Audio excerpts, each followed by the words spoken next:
I don't really consider myself, in some sense, a political person, and I mean that really in a very particular way. I've thought about a political career many times during my life. I worked for a political party when I was a kid, you know, at like 14, and quite intently. But what party was it? It was a socialist party in Canada, Wow. the NDP. That was back the New Democratic Party, which is part of the mainstream in Canadian politics. That was back when I would say they were a valid voice for the working class, you know. And I knew the leadership of the provincial party and the national party to some degree. I had some access because the person who was our representative was the leader of the Alberta NDP, and I knew him and his wife quite well. And they were at the upper echelons of the party, at least at that time. Those people were actually concerned with giving the working class a voice. Like it was a genuine, they were genuinely committed to that. But I noticed that the lower level party functionaries, you know, I didn't like them much. And I couldn't put my finger on it until I read George Orwell. And, you know, Orwell said, he was criticizing British socialists, even though he was a socialist himself. He said, well, typical British middle-class socialist doesn't like the poor, they just hate the rich. It's like, and that was exactly the feeling I got, that this so-called sympathy, empathy, let's say, for the oppressed had a hell of a lot more to do with vengefulness and resentment with regards to anyone who was seen as having privilege. And I certainly think that that's just, and I was thinking about that the other day. I just did a talk in DC, and I was thinking about, you know, the Marxist claims to sympathy with the working class. Because you might say, well, do they actually have sympathy for the working class? Are they really trying to put their positions forward, their needs forward? Or do they just hate the successful, depending on how that's divided up? And I thought, well, how do you make a judgment like that? And I had this personal experience, but then I thought, well, that's easy with Marxism. It's like, you just look at all the murders, and then you know whether that was a movement that was genuinely motivated by empathy. Right. And a lot of people die in all of this leftist stuff. Yeah, like an unbelievable number, and not just members of the oppressor class, let's say, like everyone. And it happens over and over, you know, and it's really worth thinking about, because, well, when you might think, well, is that somehow embedded in the Marxist doctrine? Is it an inevitable consequence of the unfolding of these ideas? And someone like Ayn Rand, for example, would say definitely, and Solzhenitsyn made that case too in the Gulag Archipelago, but it's not self-evident. But I think there's a level underneath the ideas that you could go and say, well, what's motivating this? Is it actually like saintly compassion for the downtrodden? Or is it resentment about the fact that life is unfair and tragic, which it definitely it is? Well, you know, by their fruits ye shall know them. That's the answer to that question. It's like, well, if 30, 40 million people die in the aftermath of the revolution, and a tremendous number of them are ordinary people, and that happens repeatedly, it's like, oh, well, I guess it must be resentment and hatred, because like, how else do you account for all of that? The proof is in the pudding, so to speak. Well, if you're not willing to accept that sort of thing as proof, you got to also ask, like, well, okay, what would you allow to falsify your theory? Like, how many corpses have to stack up before you think? And the number is pretty high already, so it's uncountable. You know, like, we don't know how many people died as a consequence of communist totalitarianism.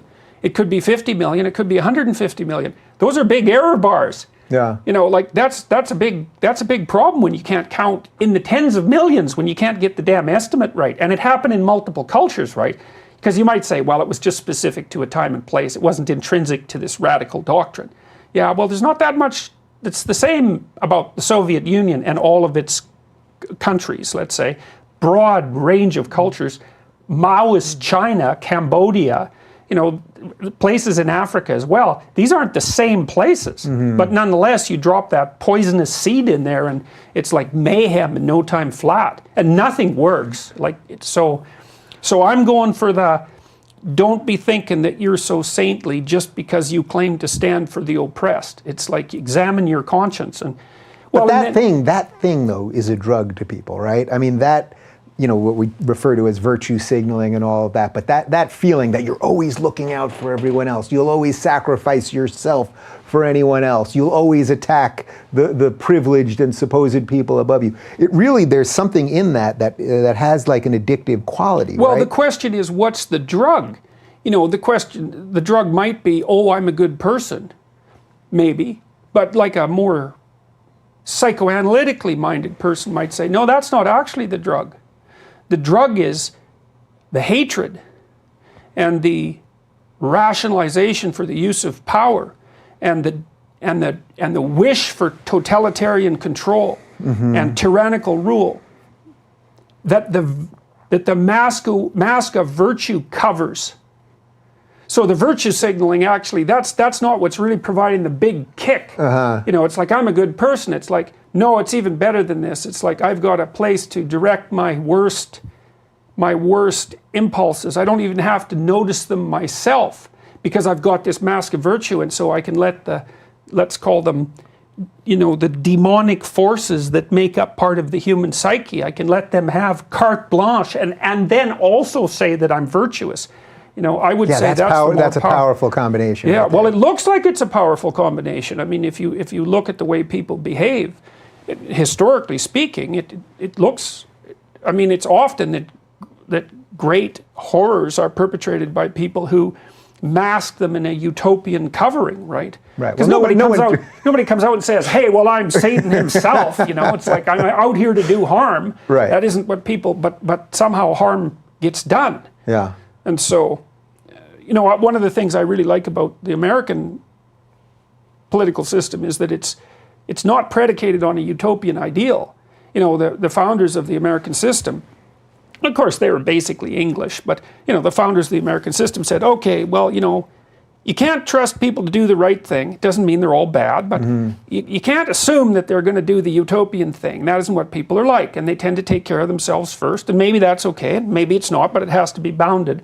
But given what we know about the imperfection of individuals and societies, let's try to build a system that no idiot can screw up too badly. Yeah. And I think that's so mature, man. It's so psychologically informed and so wise. It's like, no, we're not aiming for the utopia.